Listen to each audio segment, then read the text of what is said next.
The most terrifying thing is to accept oneself completely. We don't come into this world knowing how to love, how to connect, or how to open our hearts. We learn all of that by watching.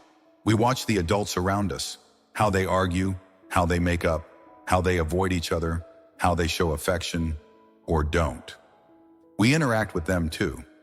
And over time, we start forming unconscious lessons about what love is, what safety feels like, and whether or not it's okay to have needs.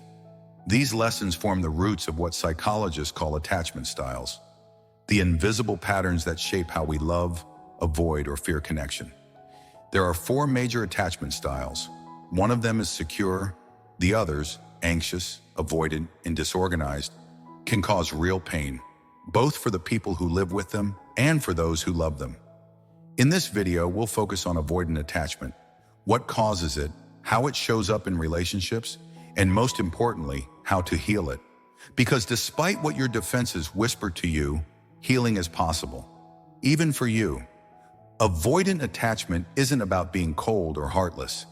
It's a defense mechanism, a strategy the nervous system developed to survive emotionally. It often looks like pushing people away just when things start getting close, or feeling overwhelmed when someone else expresses intense feelings. It's a mix of craving love, but being deeply uncomfortable when it actually arrives. People with avoidant attachment tend to suppress their emotional needs to the point that they no longer even feel them. They say things like, "I'm fine," when they're anything but.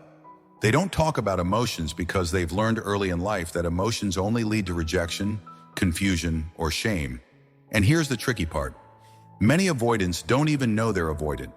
They might describe their childhood as perfect or fine, because on the surface, things did go well. There was food, shelter, maybe even encouragement for achievements. But emotionally, there was a deep emptiness, a void, the pain of not being heard, not being comforted, not being emotionally seen. And because emotional neglect is about what didn't happen, it's hard to remember or point to it. But your body remembers, your nervous system remembers, and so does your attachment style. Let's go deeper. Children who grow up in environments where emotional expression is dismissed, punished, or met with anxiety quickly learn a survival strategy. Don't feel, don't need, don't expect. Emotions, especially negative ones like sadness, fear, or anger, become dangerous territory. These kids grow up believing that vulnerability is weakness, that independence equals safety, and that needing someone is shameful. Over time, this belief system hardens into a personality, a quiet, self-reliant shell that stays away from emotional intimacy, even while secretly longing for it.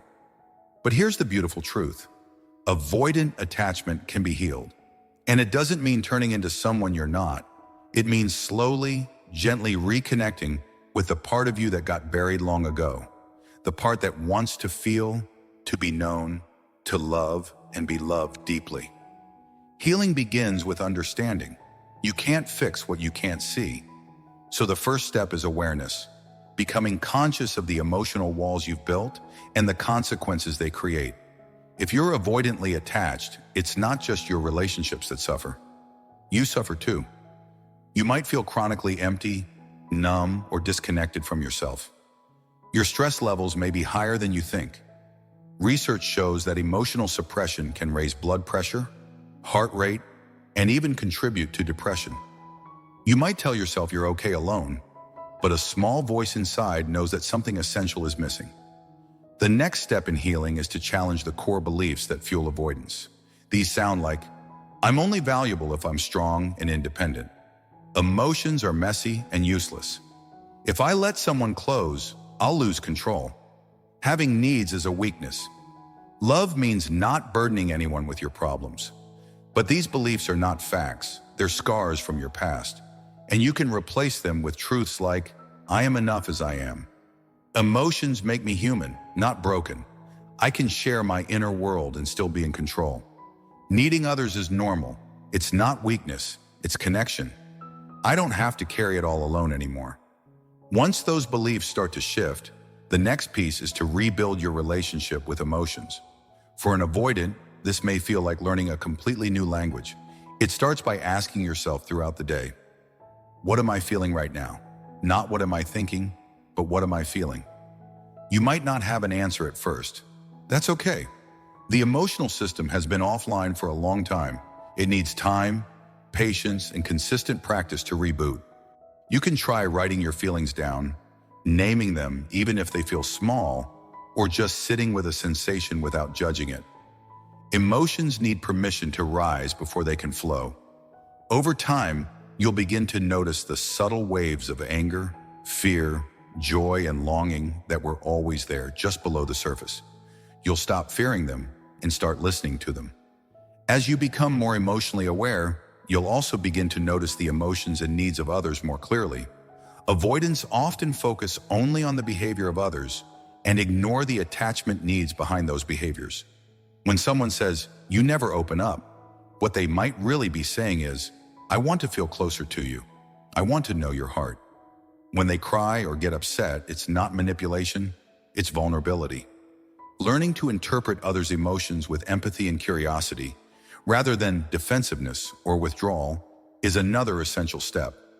Then comes the part that may feel most terrifying, but also the most freeing: emotional communication. This doesn't mean becoming dramatic or overly expressive. It means learning how to say things like, "I feel distant and I don't know why," or "It's hard for me to open up, but I'm trying," or even, "I care about you. I just don't always know how to show it." You don't have to be perfect. You just have to be present, authentically, imperfectly present. True healing happens when you start meeting yourself emotionally before trying to meet someone else. You stop hiding from your feelings. You stop numbing. You start noticing when you're shutting down and gently ask yourself, "What am I protecting myself from?" You stop performing connection and begin actually experiencing it. And if you're in a relationship with an avoidant person, understand this. It's not about fixing them. It's about creating safety. A space where emotions are welcomed instead of judged, where vulnerability is respected instead of shamed. And sometimes the most powerful thing you can do is model what secure attachment looks like, because avoidants don't need to be pushed into connection. They need to be invited.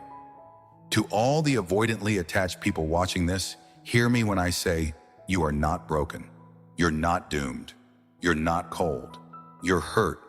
You've adapted beautifully to survive, but now it's time to learn how to thrive. Let connection feel uncomfortable at first. Let feelings surprise you. Let someone in. And above all, let yourself in. Because before you can meet anyone else emotionally, you have to meet yourself. And remember, healing avoidant attachment isn't about becoming someone else. It's about finally becoming who you truly are beneath the armor. If this video helped you see things more clearly, give it a like and share it with someone who needs it. Subscribe for more insights on love, psychology, and emotional healing. Until next time, take care of your heart and let it feel again.